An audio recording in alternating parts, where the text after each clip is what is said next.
rancangan indahmu terjadi di hidupku.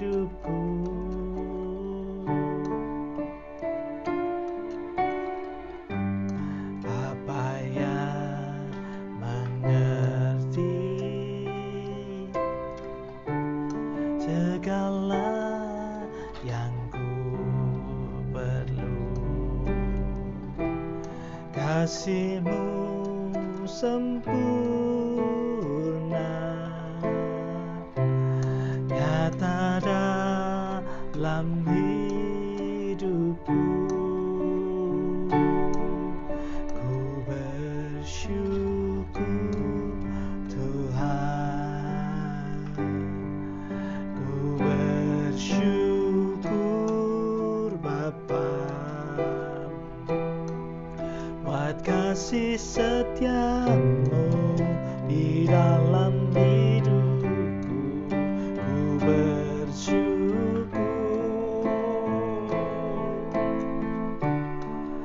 Ku bersyukur Bapa, ku bersyukur Tuhan, buat kasih setia-Mu di dalam hidupku. Ku bersyukur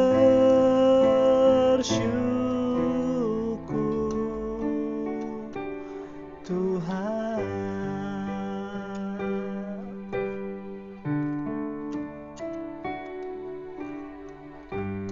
Banyak yang Kau perbuat di dalam hidupku, rancangan indahmu terjadi di hidupku. Apa yang mengerti segala yang ku perlu, kasih-Mu sempurna nyata dalam hidupku. Ku bersyukur Bapa, ku bersyukur Tuhan, buat kasih setia-Mu di dalam hidupku.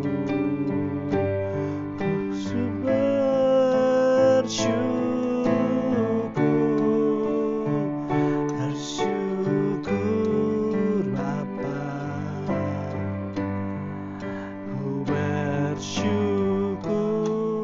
Tuhan, buat kasih setia-Mu di dalam hidupku. Bersyukur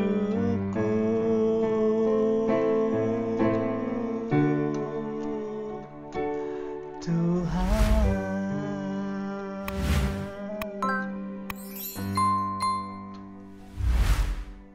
Ya, salam sahabat Yes. Bagaimana kabar saudara-saudara hari ini? Saya berdoa, saya berharap saudara-saudara dalam berkat, dalam kasih, dan dalam sukacita Kristus Yesus.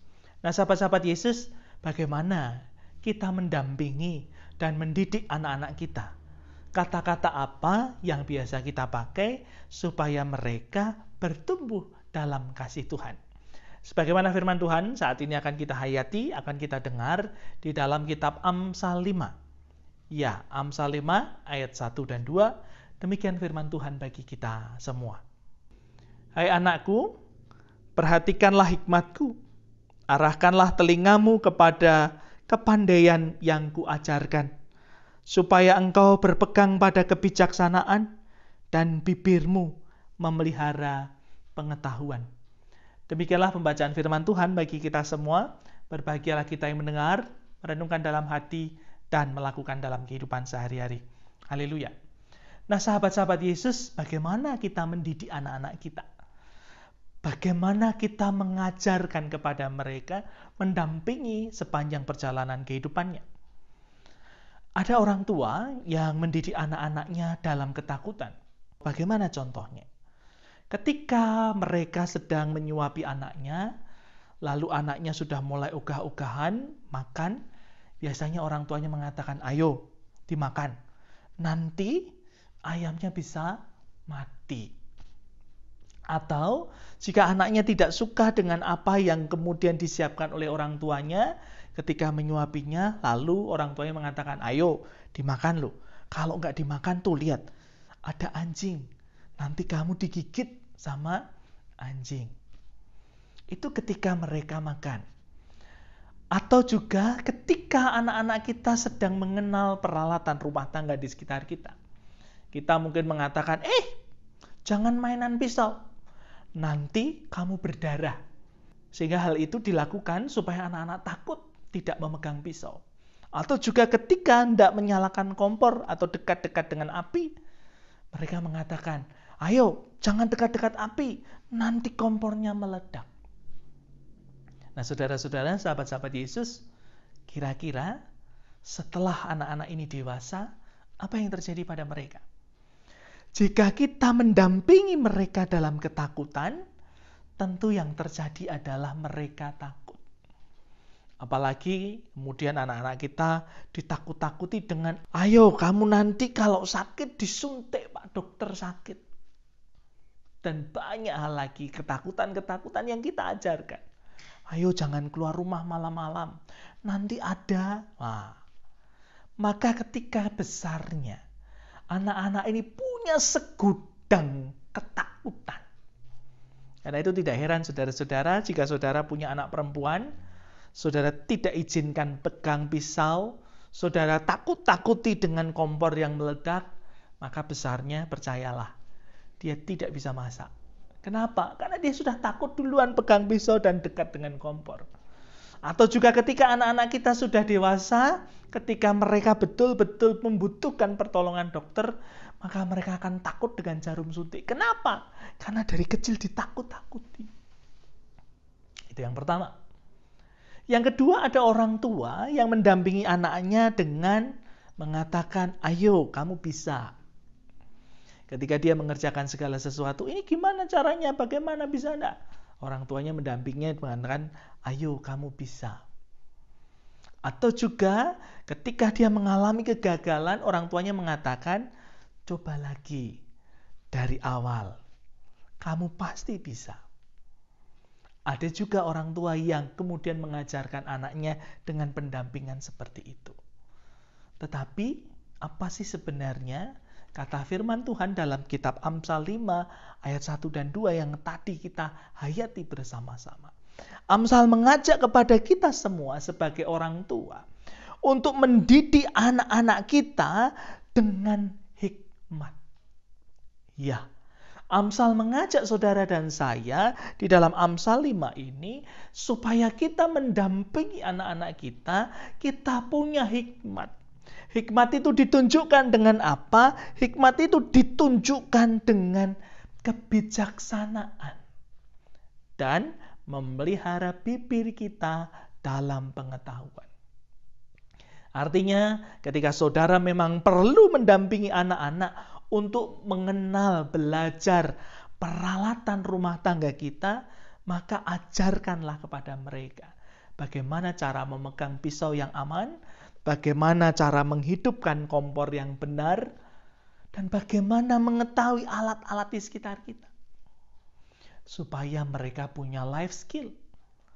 Bukankah kita juga memegang alat-alat yang sama? Kita tahu mana yang bahaya, mana yang tidak. Kenapa ini bahaya, kenapa yang lain tidak. Mereka perlu tahu itu dalam pengetahuan mereka. Karena itu mari ajarkanlah, ucapkanlah perkataan-perkataan yang membangun dalam pengetahuan mereka. Dan percayalah saudara-saudara, mendidik mereka menjadi hal yang sukacita. Sebab saudara dan saya diajarkan untuk punya hikmat. kepada Tuhan. Karena itu mari kita bersyukur, mari kita berdoa. Mari. Bapa Surgawi, kami bersyukur untuk sabdamu saat ini. Kami sungguh berterima kasih Tuhan. Kami diingatkan bagaimana kami harus mendidik anak-anak kami. Bapa, kami bersyukur bahwa kami perlu mendampingi mereka dalam hikmat kebijaksanaan-Mu. Mendampingi anak-anak kami mengenal dunianya. Dunia yang ada di sekitar kami. Karena itu ajarkanlah kami Tuhan, kami mengucapkan kata-kata yang bermuara pada pengetahuan. Kata-kata yang membangun, kata-kata yang berhikmat, kata-kata yang penuh dengan kebijaksanaan. Dan tolonglah kami Bapa, supaya kami boleh mendampingi mereka, mengenal segala sesuatunya. Kami percaya Tuhan, Engkau memperlengkapi kami dengan hikmat pengetahuan-Mu. Karena itu tolonglah kami juga sebagai orang tua. Mampukanlah kami mendampingi mereka dengan kebijaksanaan dari Tuhan. Karuniakanlah kebijaksanaan-Mu dan hikmat-Mu bagi kami semua menolong anak-anak kami. Dalam Kristus Yesus kami bersyukur, kami berdoa. Amin. Nah, karena itu sahabat-sahabat Yesus dimanapun saudara berada, apakah engkau mencintai anak-anakmu? Apakah engkau bersyukur atas anak-anakmu? Jika engkau mencintai mereka, jika engkau bersyukur atas mereka, maka segala sesuatu yang ada di sekitar kita menjadi sangat menyenangkan, sangat indah. Karena itu milikilah hikmat Tuhan, sebagaimana Amsal 5 mengatakan, pakailah juga kata-katamu untuk membangun mereka, untuk bijaksana kepada mereka, dan kata-kata yang memelihara pengetahuan. Tetap semangat, tetap hidup dalam sukacita, kasih dan cintai anak-anakmu, dan ingatlah selalu, Tuhan Yesus memberkati saudara-saudara. Putih.